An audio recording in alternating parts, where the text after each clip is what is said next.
Did not practice. Nick Perry was limited. Malcolm Smith did not practice. Butch Lewis did not practice. John Martinez was limited. Chris O'Dow did not practice. Tyron Smith did not practice. Clid Holmes was limited. Dylan Baxter did not practice. Alan Bradford did not practice. CJ Gable did not practice. Mark Tyler was limited. Jordan Cameron was limited. And James Boyd was limited. Obviously, as we talked about all along, hopefully that we'll get these guys back by Monday. Be ready to go with a full week of practice. And if not Monday, at some point throughout the week. Same thing today. Got the guys up early, got them out here, which was good, and then we won't practice, but we'll run them tomorrow morning and then they'll go to class and be done for the week until Monday. So you guys are going to practice on Monday, or will you? We are going to practice. We are going to meet Monday morning, and then we're going to practice Monday afternoon at about 4, I believe.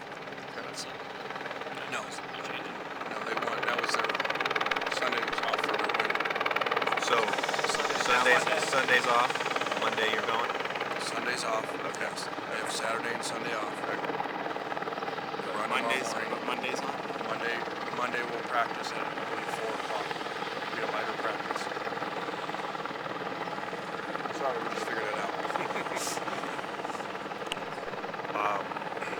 What's been happening this week with recruiting and stuff like that? Have you guys gone off and what's happening? Yeah, we've got a lot of work done. We're all over the country. Obviously, California is a huge emphasis for us. I'll be going out as soon as we're done here for the next 2 days. And this week's very critical. Obviously, we can't do much with the kids themselves, but we can get into schools and make sure that guys are, we have a number of guys that are either this is their first year in the area, or even like Kennedy, hadn't had a chance to even go out in the spring. So it's very critical in developing relationships. And most of our guys have been in their areas at some point, but it's real good to get out. What's your sort of cap for how many guys you can have on the roster next year? I mean, obviously we don't know when the appeal is going to be decided, whether it's going to be 85 or 80. Yeah, it's very complicated because of that, and so we'll just continue to recruit the highest level that we can, and as we get more information, we'll figure it out. But do you have kind of a target number in terms of how many you think you're going to be able to sign? Yeah, we don't know for sure, so it's kind of an ongoing process, and so we're just going to do the best that we can with whatever we're dealt with.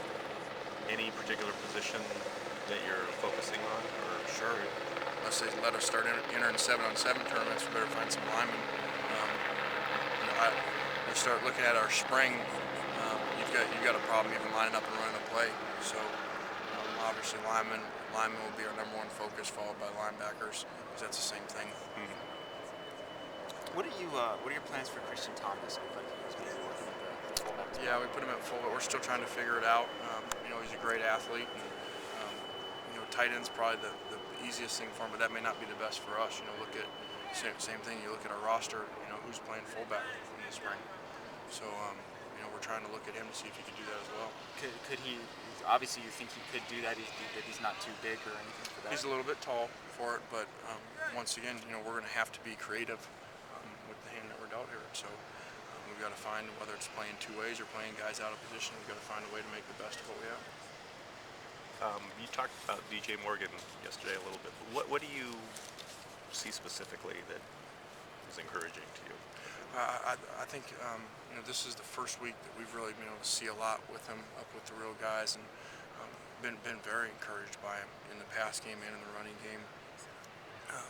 He looks very explosive, even though he's not 100% yet. Very natural and smooth. In high school, even going back to his 7th grade film, he was unbelievable. Anytime you put a film on from any year, and one day I was at his house, and him and I watched about 4 years of highlights from I think 7th grade on, and he's so creative, and so it's great, and I hope it's a great message to Dylan Baxter.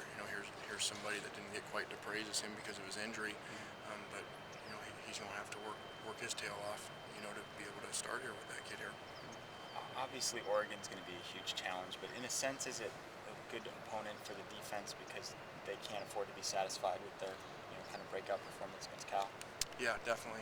It's great timing after the bye, and after playing a little bit better on defense, to have the biggest challenge, not just in the country, but probably in years. I don't know. I can't imagine that there's a bigger challenge, or that there has been for years, because of the players, but because of the define it. It's why they just blow everybody out for the most part, especially in the second half. Their second halves are unbelievable. Um, and then on defense, only give up 13 points, and what is that, 6 second halves now. Lane, is it important for your offense to have a big physical receiver like Osbury because the other two guys are kind of smaller, quicker?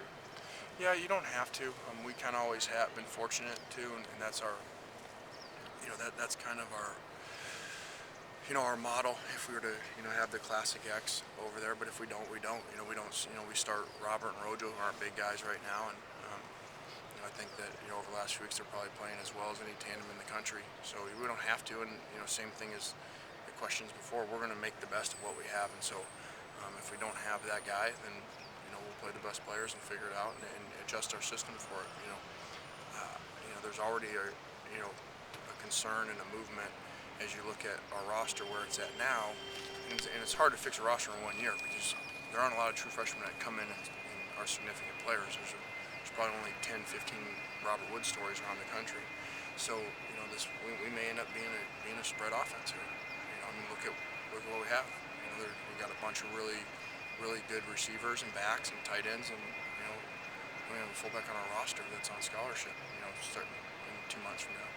So we'll have to make the best of what we're dealt with. You said you may go to a spread offense here. What would be a time frame for doing something like that? Well, if you notice in practice, we've been a lot of spread here, even in games in our no huddle stuff, and so that may be what we need to go to.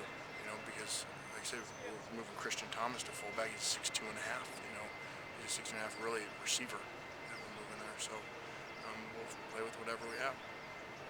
What you know about the, say what Pat said about the conference and that you guys would be USC, UCLA, Arizona State, Colorado, and Utah. How does that sound to you? What you know about maybe what the announcement's going to be today? How comfortable are you with the way the Pac-10 looks? Yeah, that's what it is.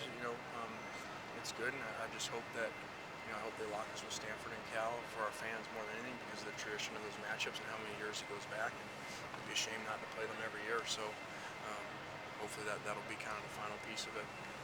But I think it's good. I think it's really good for the conference, and then to have a championship game on top of it as well. All right.